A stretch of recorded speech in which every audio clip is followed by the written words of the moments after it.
Hey y'all, I'm making this amazing thing called chicken tikka masala. It's so delicious. There's my thing. We're going to start off with our marinade. It's going to start off with about 1/4 of a cup of plain Greek yogurt. I'm not going to measure it, I'm just going to estimate here.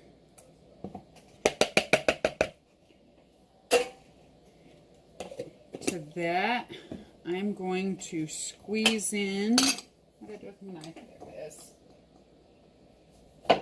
The juice of 1 small little lemon. Let me get some of the seeds out. Holy cow, that one's got a lot of seeds.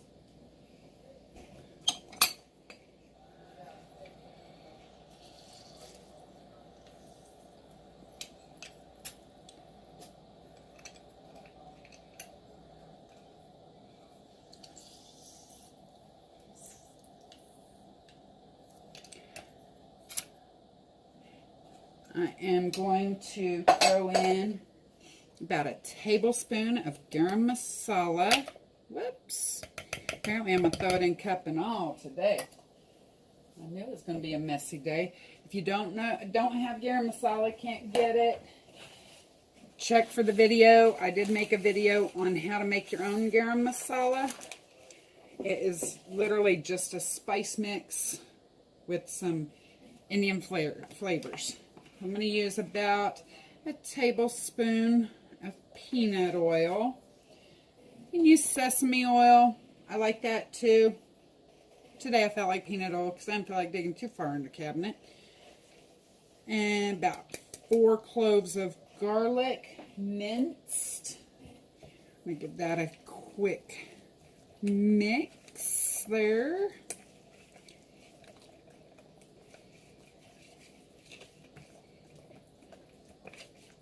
It's going to be kind of thick, guys. See that? Kind of thick. But so much flavor that will add to the chicken. So much. Oh my gosh. Okay, I'm just going to set that to the side. Get my cutting board out. Because anytime I'm messing with raw chicken, I definitely use a cutting board. I chopped out some cilantro for later in the recipe on it. Wipe that down a little bit. There we go. So, to pound out my chicken, I take a Ziploc baggie and I just split it on its sides. Then I take a water bottle. Where did my water bottle go? I had one out. I think somebody snagged my water bottle. I guess I'll get another one. Especially when I'm doing a lot of them, I do this. If you don't have a squirt bottle, just poke a little hole in the top of it. Spray the inside of your Ziploc baggie with the water. That's going to keep the chicken from sticking to the plastic. I'm only doing one right now, guys, because I got this prepped for you for each step of the way. Yeah, I don't know how to say it today. My tongue's tied. I use a meat mallet. I do not use the side that's got all the pokies sticking out. I use the flat side. If you don't have a meat mallet, you can definitely use a pan. But if you're going to use a pan, make sure it's got a nice steady handle. And when you hit, don't go straight down. Kind of go to the side a little bit. Not a lot, just a little bit. If you're going to use a pan. I like the mallet because it's a little easier on my arm. We're going to pound it out to about 1/2 to 3/4 inches thick. And then we are going to, what I do with my, there it is, my marinade. We're going to take that, pop that right in the marinade. If you are doing multiple servings, of course, you're going to have to get them all marinated. But I'm just putting one in this particular marinade because I got the others ready already. But what I do if I've got more multiples, I get one, make sure it's nice and covered, then I just kind of move it off to the side. See, move it off to the side over here, so it leaves all this marinade for me to be able to do the next ones. You're going to marinate this at least an hour is my favorite and my particular feeling. I tend to marinate mine overnight. Woo! I made a big old mess over here, guys. I can't even see it. That's okay. So,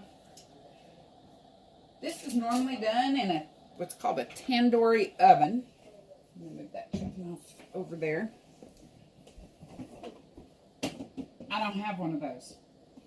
One of these days I may build myself one, but I don't right now. So you can preheat your oven to 450 degrees.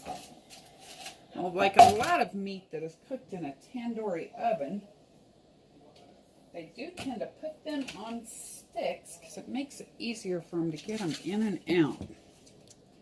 Since we're doing it in a regular oven, the ones I have in the oven are not on sticks. When you do any kind of kebabs, soak your sticks first and it'll come out a lot easier when you go to take it out. So, oh, I didn't bring my cutting board back. Let me get this. Actually, I'm just going to use my small cutting board for this. Make myself some more space here. Move my pan back over. So, got my cutting board. I'm going to pull out a piece of chicken that's been marinating overnight. Knock my water bottle over. I think I need to organize a little bit back there, guys. So, I just cut it into some strips, a couple of inches thick. That one I kind of got a little aggressive with my beating of it. Thread it back and forth through there. Doesn't really matter which way you do this, because even if you cook it on the sticks, you're going to take it off and put it in the sauce later. So that is why I don't even bother with the sticks. But if you're going to do these on the grill, which, let me tell you what, the grill makes them really good. If you're going to do them on the grill, definitely put them on the sticks, because after tenderizing this chicken, sometimes pieces of it will fall through when it's cooking. So,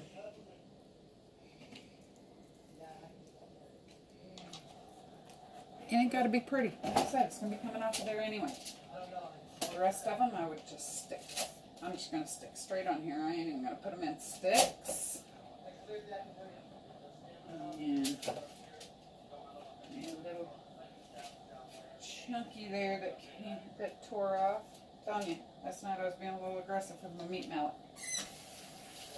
We're going to stick this in a 450 degree oven about 10 minutes.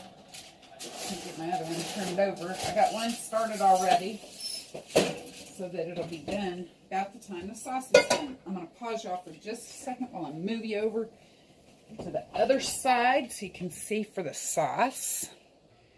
All right, so we are going to start off on high heat. For me, that's a medium. Tell you, I liked the idea of these power burners when I got this oven, but the more I use it, the less I like it. Let me find my favorite saute spoon here. Just going to let that start getting melted. I'm going to break it up a little bit so it'll melt faster. I should have chopped it up, but that's okay. I get that melty in the pot enough that my onion won't stick. I am using a large white onion. I cut it, I minced it fairly small. I mean, not minced, diced it a fairly small dice. We want this to cook fast. We want to caramelize some of it, because it is kind of cut little tiny. It is going to, some of it's going to caramelize, some of it's not going to caramelize evenly because we're cooking it so fast and cooking it it with butter. The butter is going to brown. It's going to get this lovely brown buttered flavor. Some people will tell you that you need to use ghee to make this. I personally like it better with whole butter, not ghee. If you prefer ghee, you go right ahead and make it. If y'all want to know how to make it, let me know and I'll do a video on how to make ghee. Let that brown up a little bit. I'm going to pause y'all so you're not just sitting there watching me stir a pot. Alright, I'll be right back. Alright guys, we've been going about 5 minutes. In that time I got my quinoa started because I'm going to serve this over quinoa for my parents. You can serve it over basmati rice if you want, or with some naan. I'm serving it with the quinoa because my papa's diabetic, so he worries about the starches. So what we're going to add now is about 2 tablespoons of garam masala. Okay, I didn't even drop the cup that time. I shouldn't say anything yet because I'm not quite done yet. We're going to add about a tablespoon of fresh grated ginger. Figure out which side of my ginger is, which side of my grater is my grater side.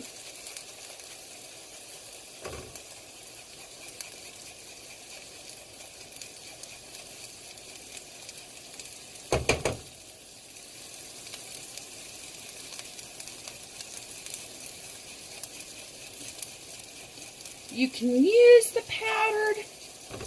It doesn't taste nearly as good. It kind of changes the flavor a little when they dehydrate it to make it into powdered. So if possible, get the fresh. If you can't get the fresh, like maybe a 1/4 teaspoon of the powdered stuff.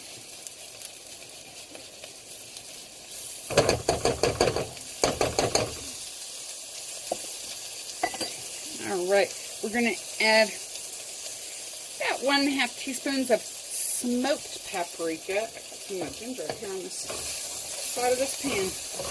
Now if you notice, I'm letting this cook in with them onions right now. That's going to add another layer of flavor. Even though that garam masala is toasted spices to begin with, adds an even more of a layer of flavor. Let it toast with your onions a little, or cook with your onions a little bit more. Now, at about 1/2 teaspoon of cayenne is what I normally add. Daughter's boyfriend is just learning to enjoy spicy things, so this time I bumped it down to about 1/4 teaspoon. So, I'm going to add about a teaspoon of salt. Sometimes I add more, sometimes I add less. My mom's having surgery, so I'm going to be cooking for her. She is not a big salt person, so I did reduce that today. Normally I put about 1½ teaspoons. Sometimes if I'm really feeling the craving for salt, I'll even go up to 2 teaspoons. I'm going to add,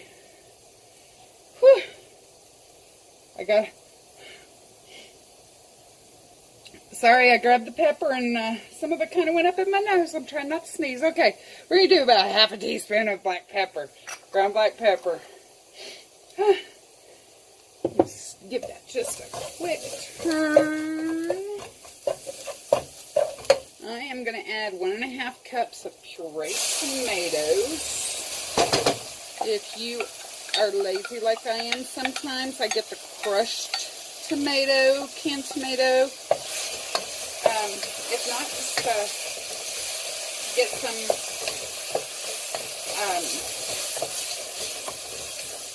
whole tomato, canned whole tomato, and throw it in your blender. We're going to add about 1/2 to 3/4 cup of water. I went ahead and did 3/4 today just because, I run my mouth sometimes and I don't want it to all cook out. So I'm going to let that just start to warm up a little bit. And then I'm going to add 1/2 cup of heavy cream. I do mention that I don't do a lot of diet stuff, right? I'm covering some diet stuff because my parents' special diet needs, but fat is one I figure I'd rather go sliding into death with weighing 500 pounds and having a happy tongue than all that low-fat stuff, you know. My doctor and I discuss this on a regular. Alrighty. You didn't give me a new garbage bag in that garbage. So we are going to reduce that heat to low, and I'm actually going to move it to the back so I can actually get a low. Put a lid on it. I'm going to let it simmer. About 5 minutes. Well, until my chicken's done, which it's almost there. So, I'm going to pause you while I do that. Alright guys, I got some of them ready already. I'm going to take it out. I'm just going to cut it into like little bite-sized chunks. You want it to be at least 165 internal temp. And go giving anybody food poisoning by undercooking your chicken, okay guys? That needs to have a little bit of that brown on it. Because that gives flavor. Now this is going to go directly into my sauce that's already cooking.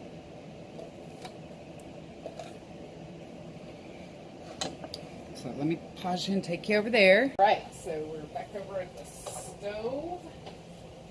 I'm going to add the chicken to the sauce. When those other breasts get done, I will add them to the sauce as well.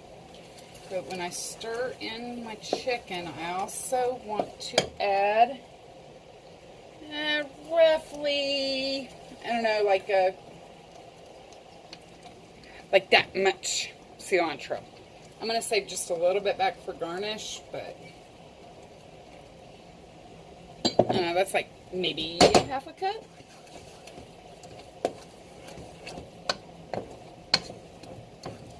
Basically, I buy a bunch of cilantro and I chop the cilantro up till I reach the end of the leaves.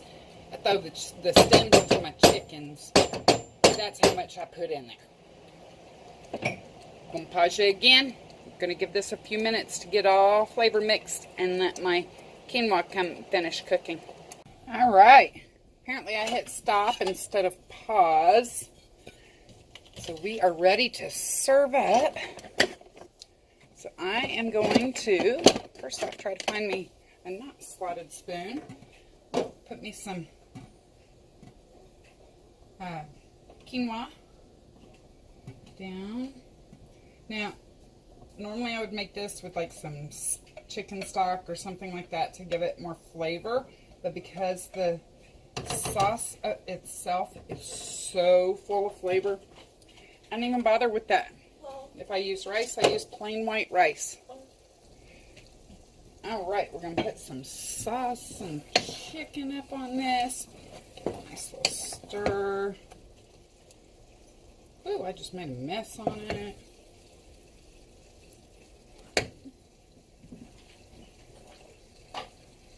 Clear off my cutting board over here.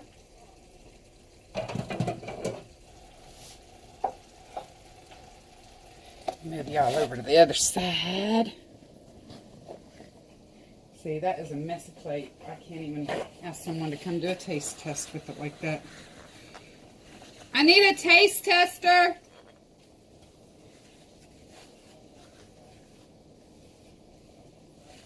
I got you. I'm probably gonna die, but I got you. You're gonna die? I died in Black Ops for this tasting. Zombies are eating my brains right now.